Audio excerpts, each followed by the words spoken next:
안녕하세요. 사람을 살리는 동행심리상담센터입니다. 오늘은 외도 관련 콘텐츠를 준비했는데요. 영상 보시기에 앞서 구독과 좋아요 부탁드립니다. 고맙습니다.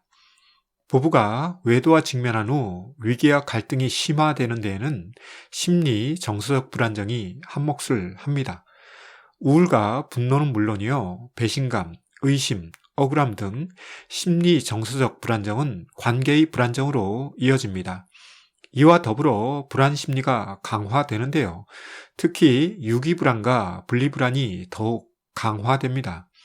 유기불안은 버려지는 것에 대한 불안이라면 분리불안은 이혼이나 분거 등 헤어지는 것에 대한 불안입니다. 이 두 가지 불안은 아동기나 청소년기에만 존재하는 것은 아니고요. 성인기에도 존재합니다. 어렸을 때 심리 정서적으로 불안정한 삶에 노출되었던 사람들의 유기불안과 분리불안은 성인기에도 높습니다. 이에 애착의 대상으로부터 버려지는 것에도 두려움을, 헤어지는 것에도 두려움을 갖습니다. 그런데 이런 불안이 배우자의 외도 후에는 더욱더 강화되어 외도 부부는 심리 정서적 불안정에 노출됩니다. 그리고 이로 인한 우울과 분노가 이어지면서 외도 부부의 관계나 외도 극복에 장애가 생기게 됩니다. 따라서 배우자 외도 후 상담 치료를 받으라고 하는 목적은 이혼을 하느냐 아니냐의 문제가 아닙니다. 이보다는 유기불안과 분리불안에 대한 치료가 되어야 혹 이혼을 하더라도 더 나은 삶을 위한 이혼으로 이어집니다. 유기불안과 분리불안이 있는 상태에서 부부가 계속 살거나 이혼을 하게 되면 그 후유증과 부작용에 빠집니다.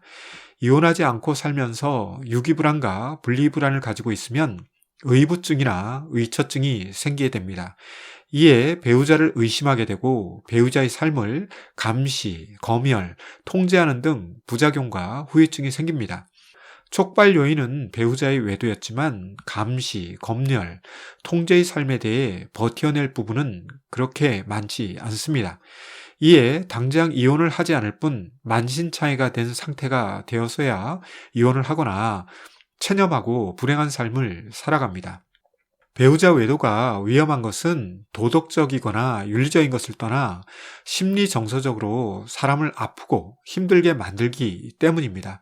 이것은 이혼 여부와 관련이 없고 오직 외도 후 아픔과 상처가 잘 치료되었는지 그 여부와 관련이 깊습니다. 아울러 유기불안과 분리불안이 요동을 치면 우울하거나 분노하게 되면서 우울증이나 분노조절장애가 생길 수 있습니다. 이런 것이 일시적이면 그나마 괜찮지만 만성화가 될 경우 외도의 후유증과 부작용은 오랫동안 유지됩니다. 이에 차후 상담 치료를 받을 경우 그동안 묵힌 시간만큼 치료의 시간이 필요할 수 있습니다. 경제적인 부담뿐만 아니라 시간상 감당해야 할 부분까지 더 많은 노력과 투자를 해야 하는 면이 있죠. 따라서 배우자 외도와 직면한 외도 부부라면 이혼 여부를 떠나 상담 치료를 받으며 외도 극복과 아픔 및 상처를 치료해야 합니다. 시간이 지나면 해결될 것이라고 믿는 것은 불가능하지 않지만 지체하는 시간만큼 고통과 괴로움이 누적될 수 있습니다. 또한 제때 외도 관련 상담 치료가 이루어지지 않을 경우 부부의 삶이 불행한 것을 떠나 외도가 재발될 수 있습니다. 실제로 외도 상담 현장에서 만나는 외도 부부들을 보면 첫 번째 외도 직면 후 상담에 나오는 경우는 적습니다. 이보다 두 번째 혹은 세 번째 외도가 재발된 후에 마지막 수단으로 외도 상담에 나오는 부부들이 더 많습니다. 그리고 말씀하시는 것 중 하나는 첫 번째 외도 사건 때 가볍게 넘어간 것을 후회하는 말입니다. 그때 왜 그냥 넘어갔는지, 그때 왜 외도 행위자의 말을 순진하게 믿었는지 등 자책을 합니다. 따라서 외도 부부는 첫 번째 외도 사건 직면 후 대처하는 것이 차후 외도를 예방할 수 있느냐와 관계가 있습니다.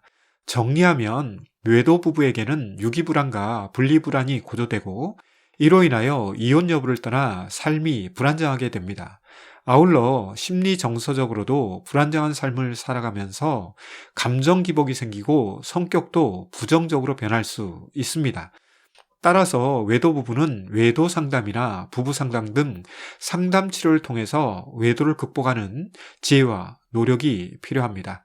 오늘 준비한 것은 여기까지인데요. 내용이 유익했다면 구독과 좋아요 부탁드립니다. 사람을 살리는 동행심리상담센터였습니다. 고맙습니다.